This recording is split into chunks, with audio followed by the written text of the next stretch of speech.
So in this video I'm going to be replacing this, as you can see, completely damaged screen with a backlit one that was purchased off AliExpress. This is the, I think the brand is HISPEEDIDO. I think it's also known as an all-in-one. There will be a link in the description down to this exact one that I purchased. The key features about this one is that you don't need to do any shell trimming or any soldering in order to fit it. It is literally just plug and play. So it's very straightforward. So I'm going to get into that and start to put it together. Okay, first thing to do, take apart the Game Boy that you're going to be replacing the screen, and that is using a tri-wing screwdriver. The kit that I purchased from AliExpress comes with some screwdrivers, so you don't technically need to buy any. It comes with a normal Y screwdriver and a Phillips, the right size that you need in order to open this up and take it apart. However, I've got my own from iFixit.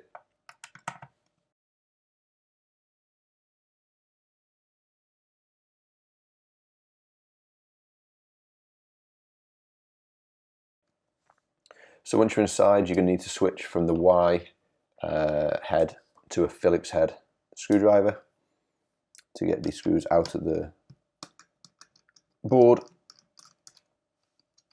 Okay, there should just be three of these, sorry.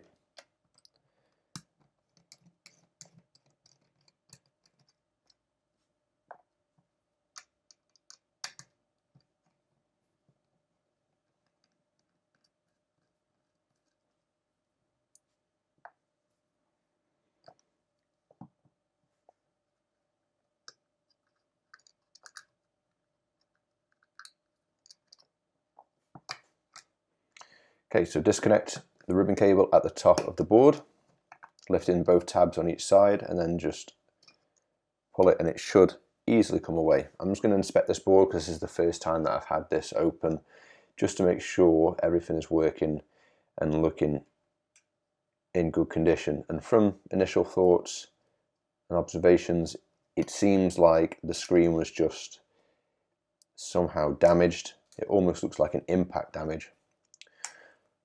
So I'm just going to actually remove these for now, just so they don't fall out whilst I'm manipulating this top part of the shell. A little bit dirty, but to be honest, I don't think it needs that much cleaning. So in order to get this screen out, obviously this one's broke, so I could just go ahead and pull this and pull it out, but I'm just going to give it a twist on the shell in opposite corners, and that should break the sealant that's holding it in place. Again, I'm not too fussed about this one because it is broken, and I do have a replacement screen lens. There we go. So even if the lens broke, I've got a replacement one with the kit anyway. So this is the broken screen taken out. I think it's an impact damage. You can see like pretty much there, something's hit it, but the plastic has stayed. It's scratched, but there's no damage to the screen. It hasn't cracked, which just shows kind of how strong and versatile plastic is as opposed to these LCD screens. So set that to side. It's probably completely useless at this point, but we'll move on.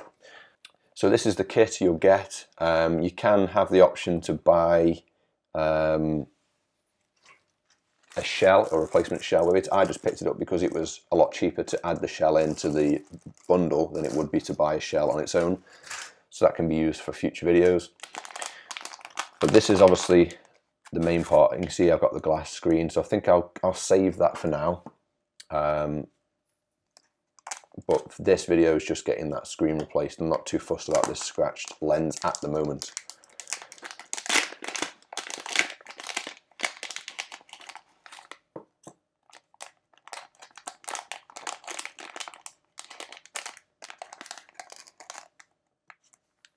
Okay, so in the package you get two components. One is going to be the screen, as you can see here, and the other one is the PCB that will be providing all the conversions and the ability to make this screen work. Obviously it's an aftermarket screen, so they aren't just plug and play, drop and play, whatever. So the first thing you're going to be doing is installing this board into the main motherboard of the console. So if we look at it, this is the way that it would face if you're playing it. So you've got your up, down, left, right on the D-pad, A and B buttons, and so on. So this is the way it's going to be facing, kind of like that in your console. So this is the way the screen is going to face. Now we need to get this board installed. So the easiest way to do that is flip it over, make sure the tabs are lifted up, and go ahead and slot it in. Once it's in, push the tabs down, and then that should just fold and bend over to the other side of the board. What I'm going to do is give this a little press down to try and add, not a crease, but just to bend that ribbon cable so it's got more of a permanent kind of fold to it, because obviously as you can see it's going to keep flipping up. Okay, so once you have connected that PCB board into the motherboard of the GBC, you should notice in your pack you'll have two kind of bits of film, see-through film. This one says paste this insulating film on the back of the PCB board, and when I peel this off, you should kind of see that it is shaped exactly like, it might be actually quite hard to see because it's see-through. There's a little bit that juts out here that will line up with this. This is just to make sure that it is fully insulated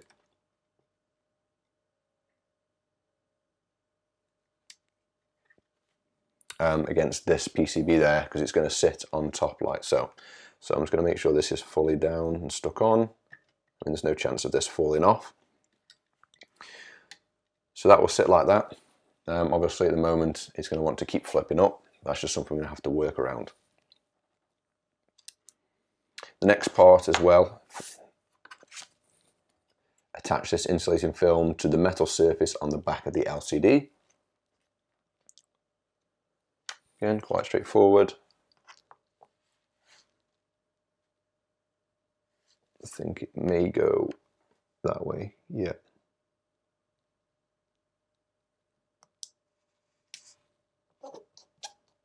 Okay, again with this being metal, I'm going to be sitting and touching components inside the board. You don't want to have any kind of contact between those. The last piece that you get that we're going to have to focus on is this kind of insulating kind of foam. All this is going to be used for is to space for the screen, because as you can see there, I don't want to drop it down yet because there's some adhesive still here, but it doesn't fit perfectly in. So what you're going to need to do is measure out and cut some strips off this and then stick that down so that they are positioning the screen exactly in the center. So I'm going to go ahead and do that.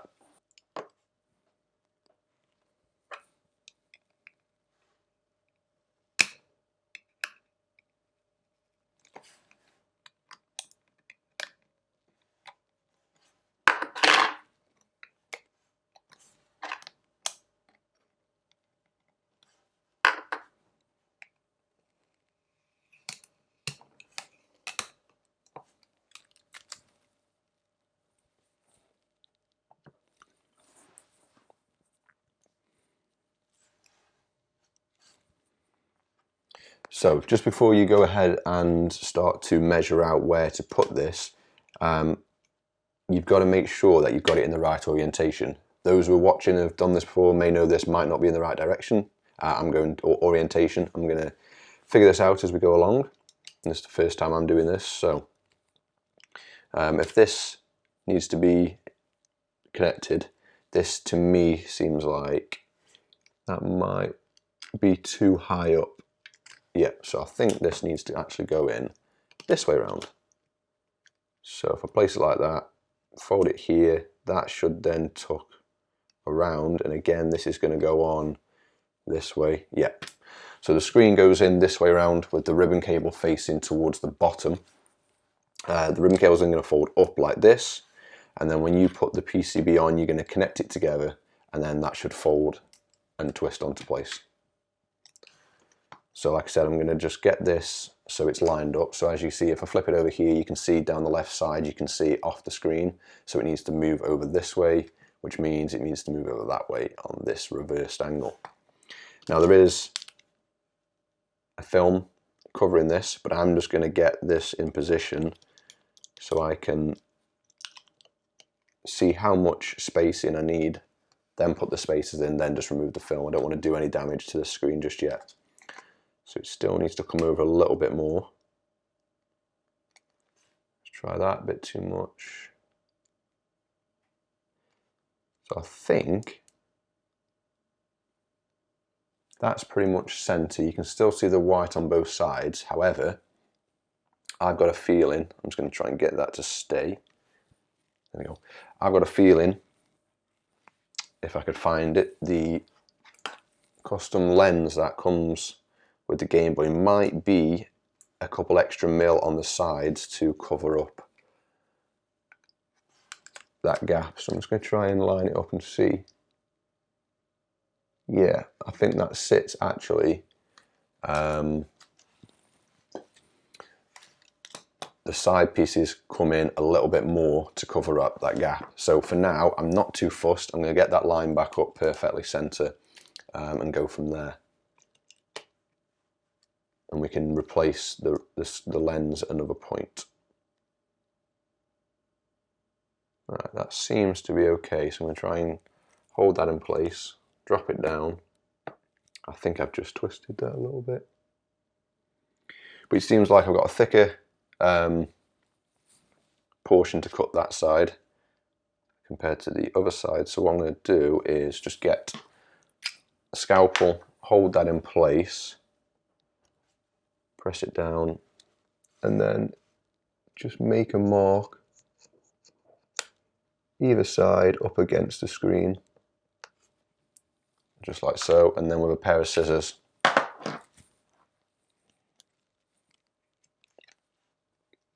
I should be able to follow the mark quite nicely. Let's get this perfectly on. There we go. Now there's quite a lot of this, so if you do mess up, too big, too small, it shouldn't be too much of a problem. So I'm going to remove that screen now, peel off the backing tape for this, and then stick this down as close to that edge as possible. Okay, it ain't perfect, but it'll do. Let's just drop this in and see how it fits. So now that should be in and should hold actually with a bit of the friction between it. So slightly twisted. So what I might try and do is add a bit of padding up at the top maybe.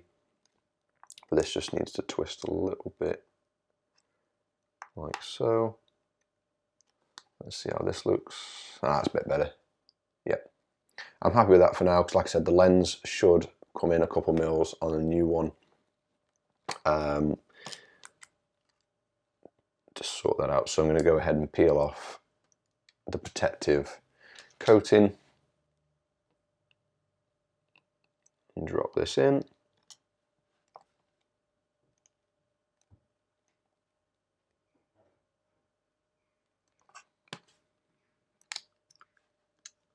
And then I think ideally you would have some below, so I'm going to go ahead and cut a strip off just so it's got some support at the bottom. So let's see.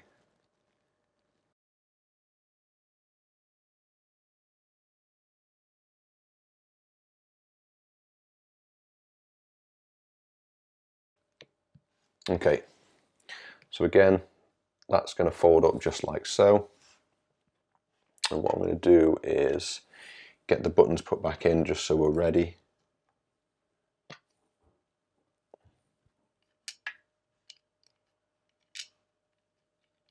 Which one does this one go in? There we go.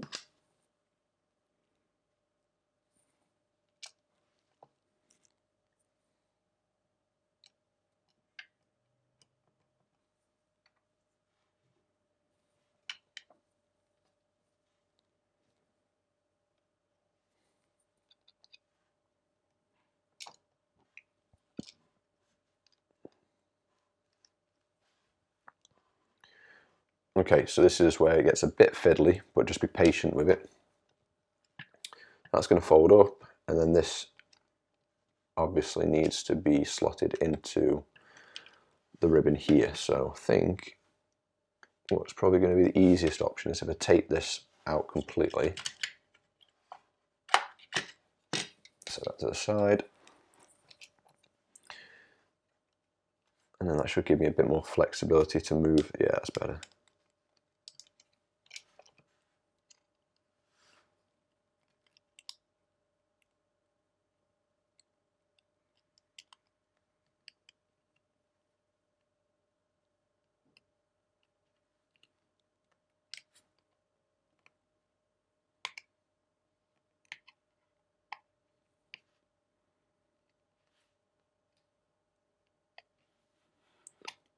Okay, that seems good. So as this is going to sit in, like so. So what I'm going to try and get is everything in place and make sure things aren't being pinched in the wrong way. So I'm just going to have a look in between. That seems to be okay. And now it's a case of just getting things lined up, ready to slot in to place. Like so. It's all sounding quite good.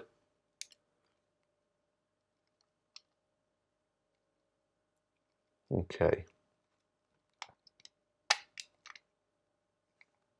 There we go, perfect. So I'm going to get one screw and get that board held in.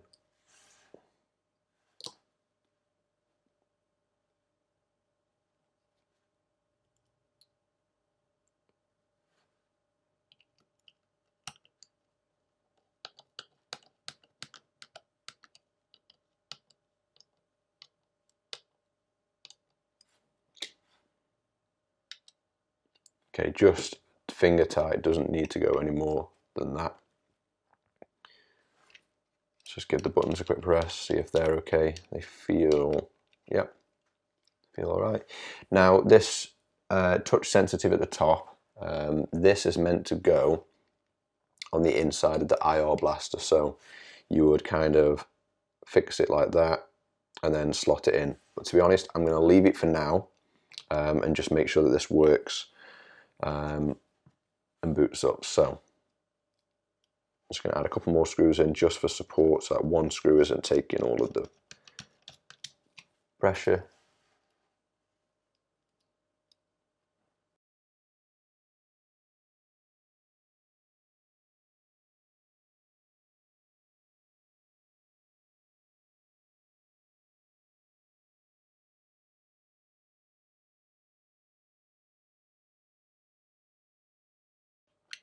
Okay, so I haven't put them super tight. You can see here the gap between the shells, probably a couple mils out, but that's fine for now because I just want to make sure that this works, and I'll go ahead and try and put it back together to be a bit more flush. So just make sure that the on-off switch can be clicked and it isn't pinching too tight before you try it. So 2 double A's going in, and let's see if it boots up. Excellent.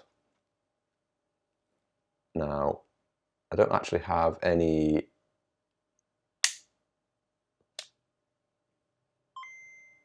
okay, so nothing appears actually on the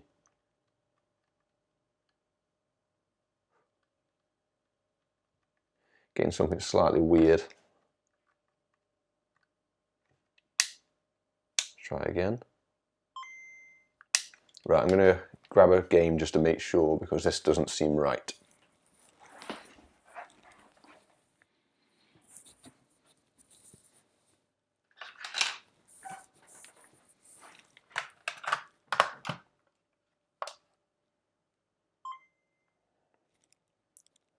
Okay, we're getting power to the screen, but we're not getting any kind of signal. If I change the brightness, that works, but I'm not getting signal from the console to the screen. So let's just take this apart and make sure everything is connected properly. Okay, I think I know what the problem is. One of the tabs here was not fully down, so I'm going to go ahead and pull up the other tab and just reseat this, and then make sure that one's down and the other side is completely down. There we go. So what happened was, I think this ribbon might be a little bit thicker than what's meant to go in. When you push down one side, the other side popped up, so I had to just give them both a good pushing down, for lack of better description. So, trying to figure this out again. So if it was like this, let's go ahead, flip it this way.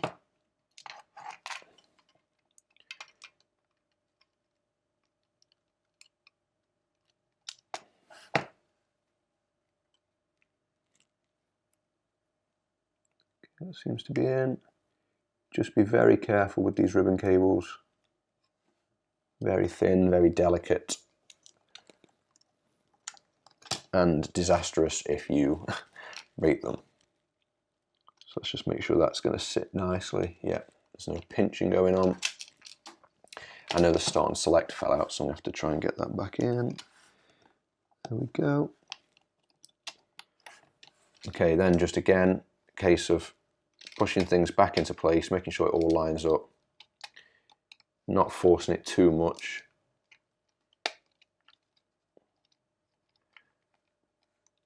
Okay, that seems to be fine. What I'll go ahead and do is put one board screw in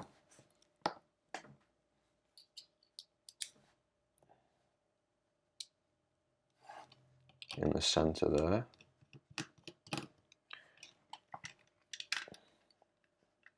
Is that Y? Yeah, it was.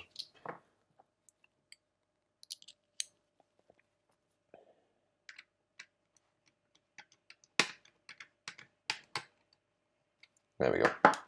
And just again, slap them back on. I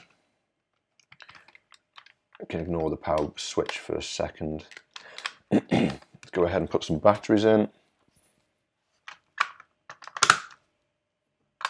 because that will hold the back on once they're in. There's enough grip there. And switch it on. Let's see if this works. Ah, perfect. Excellent. Right, so I'll go ahead and switch that off. Add in a game just to be 100% sure. Switch it on. There we go. Look at this.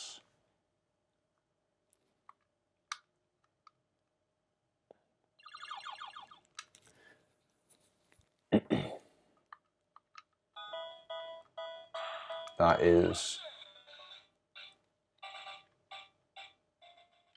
is beautiful. That is a incredibly good screen. Obviously this is a Japanese Pokemon. So I'm just going to quickly put that all back together, put the proper screws in, and then I'm going to go ahead and try and get this IR blaster, IR shield, with the touch sensitive control of the brightness installed.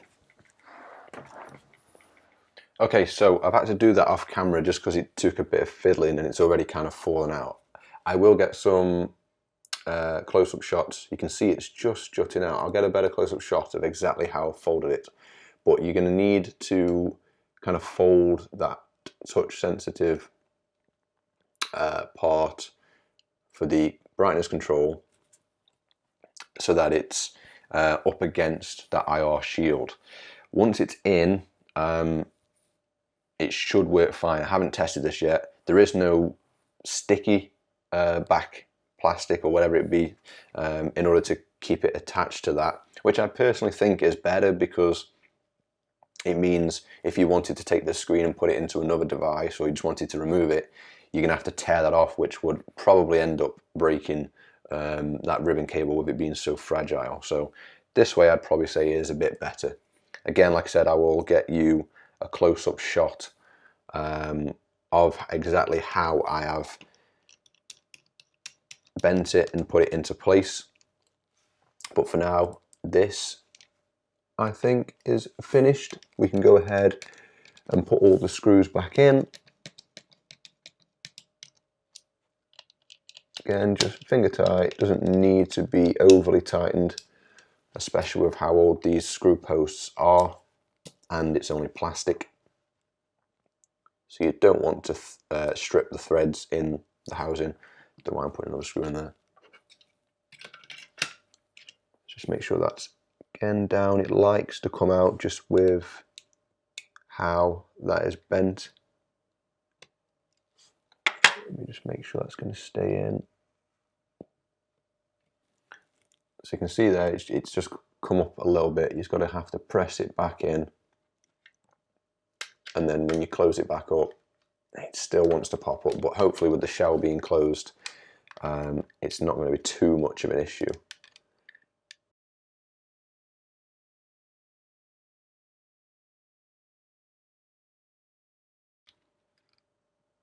Okay, so I've got them as tight as I am happy to tighten them. Let's go ahead, very final test.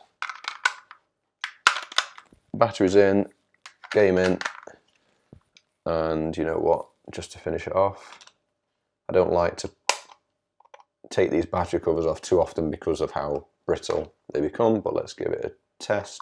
And of course, I forget to put the power switch in. Okay, it works. Let's test the brightness. Oh, that works perfectly.